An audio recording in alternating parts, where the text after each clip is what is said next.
Bonjour mes frères et sœurs dans le Seigneur, ici c'est Charline Gustave avec vous dans Sauvé par la grâce. Je sais, ça fait longtemps que j'ai pas fait une vidéo, j'ai mis aucune vidéo sur mon site, mon chaîne YouTube. Je suis désolée pour cela. Alors aujourd'hui, Dieu m'a mis en cœur de vous parler quelque chose très important. Et moi, je pense que toute la parole de Dieu, dès qu'on parle de la parole de Dieu, c'est des sujets très importants. Alors, je dis souvent ça pour toutes mes vidéos. Et oui, dès que nous commençons à parler de la parole de Dieu, alors ça, c'est des choses très importantes. Aujourd'hui, je vais vous parler, mes amis, mes frères et sœurs, l'esprit d'abandon. Je ne sais pas si on parle assez souvent de ce genre d'esprit-là, ok? On parle peut-être on parle toujours, tu vois, on se sent abandonné par des gens, on se sent abandonné de la vie. Mais l'esprit que je vais parler aujourd'hui, c'est c'est un esprit qui manifeste en nous, qui nous fait envie d'abandonner tout. L'esprit d'abandon. Qu'est-ce que ça fait chez nous?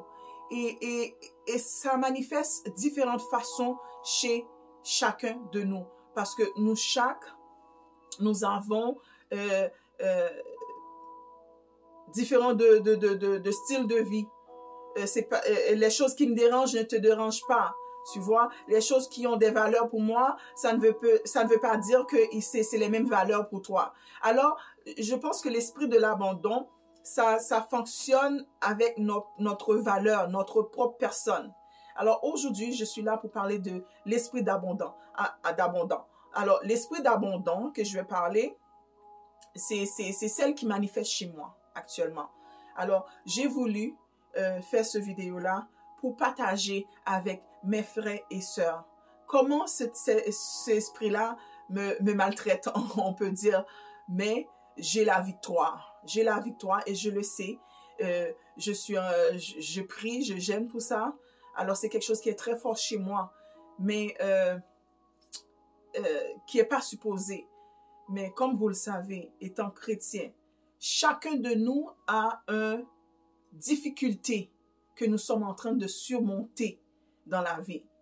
Moi qui est là, je suis en train de vous parler de la Bible, je suis en train de vous parler de la parole. Ça ne veut pas dire que je suis mieux que vous. Ça ne veut pas dire que je suis saint. Ça ne veut pas dire que je suis pur. Ça ne veut pas dire que je suis plus sanctifié que vous. Non. Chacun de nous a un problème à surmonter. Chacun de nous a une faiblesse à surmonter. OK? Alors, même les pasteurs qui prêchent, les évangélistes qui vous prêchent, ils sont pas mieux que vous. Ils sont pas plus saints que vous. Ils sont pas plus fidèles que vous. Non. La Bible nous dit, il n'y a personne qui est pur sur cette terre. C'est Dieu seulement lui-même qui était venu sur la terre, qui était pur, qui était sans péché. Nous tous, nous sommes dans le péché. Nous vivons dans le péché. Alors, bien qu'on enseigne la parole, on parle de la parole, ça ne veut pas dire que je suis supérieur que vous. Non, au contraire, ça se peut que j'ai quelque chose, j'ai une faiblesse chez moi qui m'empêche d'être plus proche que de Dieu. Peut-être c'est l'alcool. Peut-être c'est la fornication, que bien chez moi, j'avais un gros problème avec la fornication. Tu vois, j'essaie de surmonter ça et j'arrive à le surmonter. Il y a d'autres gens, et peut-être c'est la colère. Il y a d'autres gens, je ne sais pas, peut-être c'est un manque de crainte de Dieu. Alors, nous avons tous une faiblesse.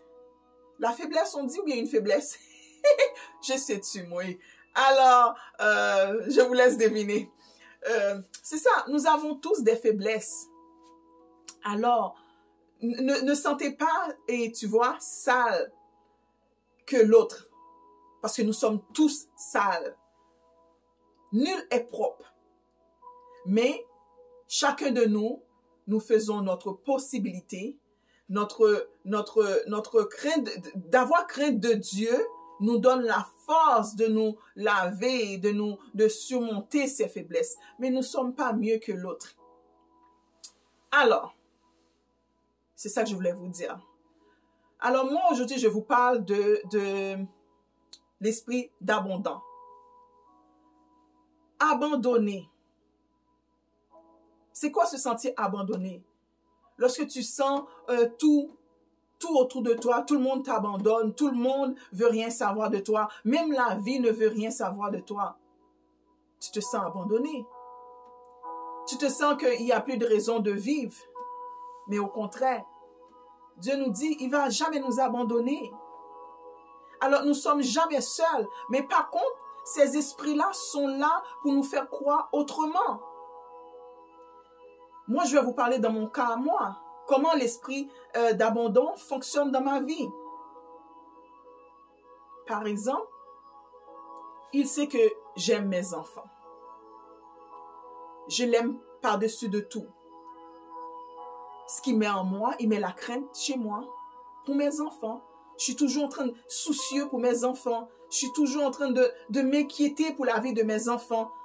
Est-ce que leur vie vont se dérouler comme la mienne? Est-ce que leur vie va être gaspillée comme la mienne?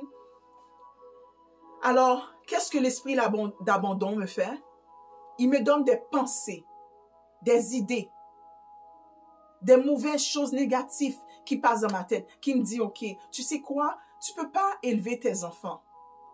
Tu vois pas qu'il y a personne qui veut être avec toi pour grandir tes enfants avec toi. Alors tu sais la chose la mieux à faire, c'est donne-leur leur père. Abandonne-les, vas-y, va loin. Va quelque part que tu vas avoir la joie de vivre. Il n'y aura pas d'enfants autour de tes pieds. Il n'y aura pas d'enfants qui va t'emmerder. Il n'y aura pas d'enfants qui vont crier dans ton oreille. Il n'y aura pas d'enfants que tu devras te lever tôt dans le matin pour habiller ou pour donner à manger, même quand tu es fatigué. Il met toutes ces affaires-là dans mon oreille, dans mon esprit. Il nourrit mon esprit. Qu'est-ce qui arrive après? J'ai l'envie maintenant. Après avoir nourri mon cerveau, mes pensées avec ces choses négatives, moi, je commence à les nourrir. Je dis, bon, c'est vrai, hein? Regarde, leurs pères sont bien, non? Ils vivent leur vie avec leurs femmes. Ils vivent leur vie avec leurs entourages. Ils sont capables de tout faire. Il n'y a rien qui les empêche. Ils se lèvent quand ils veulent. S'ils veulent travailler ou pas, ils ne travaillent pas ou pas, ça c'est leur problème. Ils ne veulent pas, ils s'en foutent. Alors c'est ça que ça met dans ma tête. Je commence à réfléchir, à agir ainsi. Puis quand je commence à réfléchir comme ça, à agir comme ça, je deviens moins patiente avec les enfants. Tout ce qu'ils font, c'est comme si je vois leur père devant eux, devant moi. Alors, ça me met en colère. Là, j'amène, c'est comme si maintenant j'attire l'esprit de la colère maintenant. Parce qu'à chaque fois que je leur regarde, je vois leur père et puis j'imagine, je dis, OK, regarde, lui, il vit bien. Il s'en fout comment les enfants vivent. Il s'en fout de quoi les enfants se nourrissent. Il s'en fout de quoi les enfants s'habillent. Il s'en fout si les enfants ont besoin d'aller divertir, de les venir chercher, de les amener au parc, de faire tout. Alors ces choses-là commencent à me nourrir mon esprit. Alors je ne sais pas pourquoi Dieu m'a mis aujourd'hui pour parler de ça. Alors peut-être c'est quelqu'un qui vit une situation comme la mienne. Moi je suis témoignage vivante. Ma vie c'est un livre ouvert, je dis toujours. Alors ceux qui veulent parler, parlent. Ceux qui veulent critiquer, critiquent. C'est leur problème. Mais au moins, je partage mes angoisses. Je partage comment je pourrais dire ça? Mes faiblesses avec vous. Alors, cet esprit-là, qu'est-ce qui me fait? Il me donne l'envie d'abandonner mes enfants. Il me donne l'envie de plus s'occuper de mes enfants. Et je sais bien que leur vie ne va pas être meilleure. De ne pas avoir leur mère dans leur vie. De ne pas avoir une mère pour leur donner des exemples dans leur vie. Pour leur donner des exemples d'une femme. comment agir avec une femme étant un petit garçon. Eux à les filles, comment agir avec un homme étant une petite fille. Alors, je commence à penser d'abandonner mes enfants. Alors, je demande à tous ceux qui me regardent vraiment de prier pour moi, de m'aider, de me garder dans votre prière, parce que c'est quelque chose que je ne veux pas faire. Abandonner mes enfants. Abandonner comment? De leur redonner à leur père. C'est pas abandonner que je pars et à quelqu'un d'autre, non. De leur donner la responsabilité à leur père. Alors, mes enfants sont chers pour moi. Je veux être l'exemple, une bonne exemple pour mes enfants. Je veux être une bonne personne pour mes enfants. Je vais vous partager dans la Bible qu'est-ce que la Bible dit. À propos des gens qui ne prennent pas soin de leurs enfants, qui ne prennent pas soin de leur famille. Alors tu imagines maintenant l'esprit qui me pousse à abandonner mes enfants, qui me dit, vas-y, donne-les à leur père, tu vas être libre. Tes pieds vont être libres, tu vas pouvoir travailler comme tu veux. Tu as toujours voulu travailler. Tu aimes tellement travailler, ma chère. Tu peux travailler de 7 à 7. Tu peux travailler de 6 à 6, comme tu l'as voulu. Tu te dis que tu veux acheter une maison. C'est la bonne moyen pour t'acheter une maison, ma fille. Donne les enfants à leur père, tu vois. Toi, tu vas être libre. Tu pourrais partir où tu veux. Je sais pas moi, quitter Canada. Va vivre en Europe. Va vivre, je sais pas, aux États-Unis. Tu vas être libre. Tu vas pouvoir explorer la vie, de trouver la personne que Dieu a réservée pour toi, la personne que Dieu garde pour toi. Peut-être il est ailleurs, mais avec ces enfants-là, comment peux-tu? Tu es toujours prise. Tu n'as pas de vie. Tu es toujours là, occuper tes enfants. Tu sors du travail, tu occupes tes enfants. Tu dors, tu occupes... Même dans mes sommeils, j'occupe de mes enfants.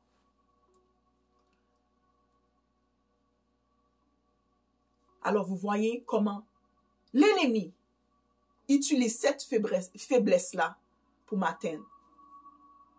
Alors, c'est pour ça que j'ai pris le temps aujourd'hui de vous parler. Que ça peut être n'importe quelle chose que vous êtes en train d'entreprendre. Vous avez cet esprit d'abandon. Parfois, c'est le travail. Vous commencez un travail, puis vous abandonnez le travail. Parfois, c'est une relation. Vous abandonnez la relation. Tu vois, sans des raisons valables. Parfois, je sais pas, ça peut être n'importe quoi. Vous êtes en train de vivre, vous avez une envie d'abandonner quelque chose. Alors, je suis là pour vous dire de ne pas le prendre ça à la légère.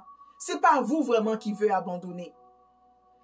Regardez l'esprit qui est en arrière de ces sentiments-là. OK? Alors, je vais vous partager avec vous dans 1 Timothée, chapitre 5, verset 8. Alors, vous voyez, l'ennemi sait que c'est un péché d'abandonner sa famille. C'est un péché de ne pas prendre soin de sa famille. Alors, qu'est-ce qu'il me pousse à faire? Il me pousse à abandonner mes responsabilités. Il me pousse à abandonner mes enfants pour que je ne puisse pas prendre soin de mes enfants. Pourquoi il fait ça? C'est parce qu'il sait que c'est un péché de faire ça. C'est un péché. Alors, s'il ne peut pas m'atteindre, il ne peut plus atteindre dans la fornication, alors il va essayer dans la colère. S'il voit dans la colère, je commence à gérer la colère, il va essayer, je ne sais pas moi, dans l'impudicité. S'il voit que je suis incapable de surmonter ça, il va essayer dans quelque chose d'autre. Maintenant, dans quoi qu'il m'essaye maintenant? Il m'essaye dans l'abandon de mes enfants, que je dois abandonner mes enfants. Mais je dis merci Seigneur, qui me donne le discernement d'être capable de ressentir et de savoir que c'est pas quelque chose qui est bien, c'est pas quelque chose qui vient du Dieu, c'est pas quelque chose qui vient de Dieu, de vouloir abandonner sa famille, de vouloir abandonner ses entrailles, c'est pas quelque chose qui est normal.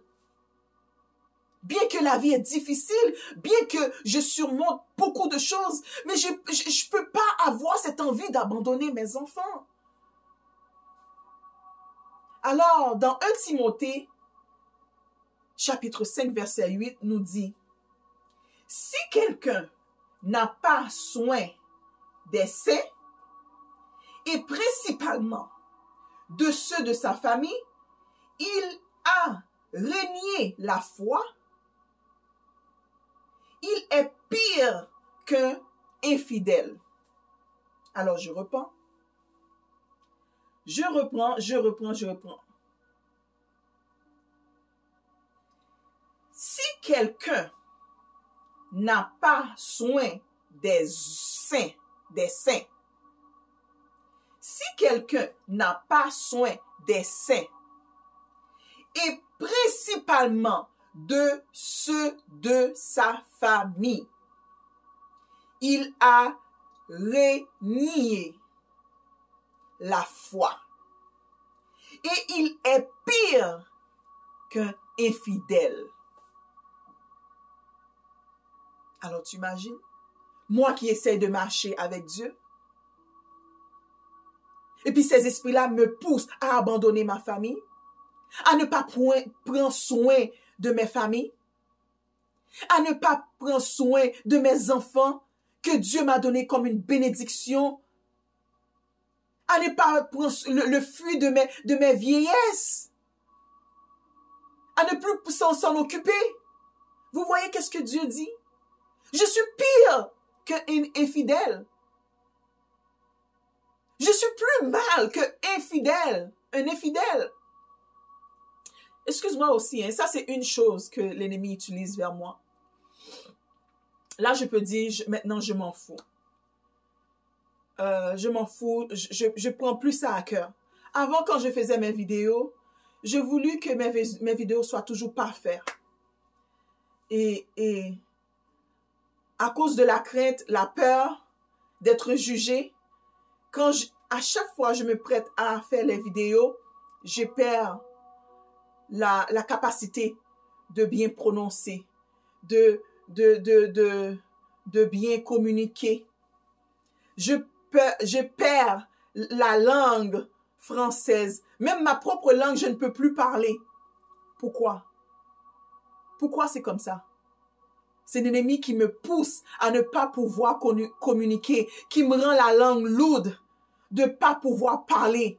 Parce qu'il sait que j'ai un grand futur. Il sait que je dois être là pour faire ce que je suis en train de faire. Alors, il met une sorte de peur chez moi. Alors maintenant, vous voulez critiquer. Vous voulez me critiquer comment je parle français. Je ne parle pas français comme il faut. Je ne parle pas créole comme il faut. Ça, c'est vous. Mais au moins, j'ai le message à passer et je le passe. Parce que ça, c'est un plus gros crainte chez moi. À chaque fois que je fais les vidéos, la peur de communiquer, la peur de bien prononcer, la peur de bien, comment on dit ça en français? Comment on dit? Bon, je perds le mot. Alors, vous voyez? Alors, c'est pour ça, à chaque fois je dois faire une vidéo, et puis j'ai peur. J'ai peur. Et puis, j'ai finalement fini par le faire. Alors, aujourd'hui, je vous dis, je m'en fous. Que je parle bien, que je parle pas bien, je m'en fous. Les choses que le Saint-Esprit doit vous communiquer, ça va être communiqué par vous. Il va vous faire ressentir. Et il va vous faire comprendre ce que je dis. Alors, vous voyez comment l'ennemi fonctionne dans ma vie, moi. Comment il est en train de s'aimer l'abandon, d'abandonner mes entrailles. Alors, je suis là pour vous dire, peu importe qui vous soyez, si vous avez cette douleur-là, si vous avez cette difficulté-là, vous êtes en train de surmonter, sachez que l'Éternel est là pour vous. Va lamenter vers lui. Crie, pleure, chante. Il va vous aider. De la même façon, il m'aide à reconnaître, à détecter ces esprits et que moi, je puisse travailler et prier pour qu'il sorte de ma vie, il va vous aider aussi à le faire. Mes frères et sœurs, c'est pas normal d'abandonner rien dans la vie. Nous sommes des combattants. Nous sommes dans la vie pour apprendre, pour lutter. Alors tout ce que nous sommes en train de faire, nous allez entreprendre. Vous avez l'envie d'abandonner. Ça ne vient pas de Dieu. Tout ce que tu as envie d'abandonner, ça ne vient pas de Dieu. Parce que nous sommes des victorieux. Nous sommes victorieux.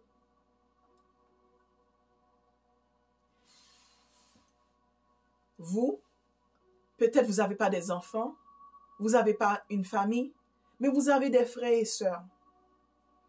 Vous avez des gens qui sont proches de vous, mais qui, leurs espoirs, c'est en vous. Et tout d'un coup, vous avez envie de les abandonner. Peut-être ils ne sont pas une famille de sang, mais ils sont famille de Dieu. Ils sont une famille en Jésus-Christ. Et maintenant, vous avez envie de les abandonner. Ce n'est pas normal. Et je pense que dans Jacques aussi, et puis Jacques, il nous dit aussi, si quelqu'un a de la chance de faire du bien, ou bien d'aider quelqu'un,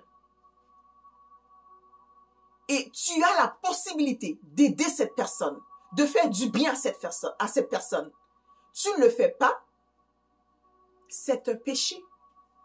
C'est un péché devant Dieu. Lorsque tu as la possibilité d'aider une personne, avoir la capacité d'aider cette personne, et tu ne le fais pas, c'est un péché. Alors tu imagines d'abandonner ses enfants? J'ai la capacité d'aider mes enfants. J'ai la capacité de grandir mes enfants. J'ai la capacité de les nourrir. Et puis voilà, moi, je vais les abandonner. Quel genre de personne que je suis? Que je serai? Alors ça ne vient pas de Dieu. Alors je prie en ce moment pour que Dieu enlève en moi ces esprits. Et je suis en train de gêner parce que la Bible nous dit, il y a des esprits. Tu ne peux pas les chasser comme ça dans ta vie. Il faut la prière et de la gêne pour les chasser de ta vie. Alors, je recommande à tous, si vous avez ce même problème, de prendre le temps, même si c'est 2 jours, 3 jours, de jeûner. Jeûner et demander à Dieu. Demande à Dieu. Tu vois? Demande à Dieu de te libérer de ces esprits. Alors je vous laisse. Que Dieu vous bénisse. Que la paix de Dieu soit avec vous. Que la grâce de Dieu retombe sur vous. Que l'amour de Dieu demeure dans vos cœurs. Que l'Esprit Saint habite en vous. Qu'il vous aide à discerner les esprits mauvais. Les esprits malins. Parce qu'ils sont partout. Que Dieu vous bénisse. Amen.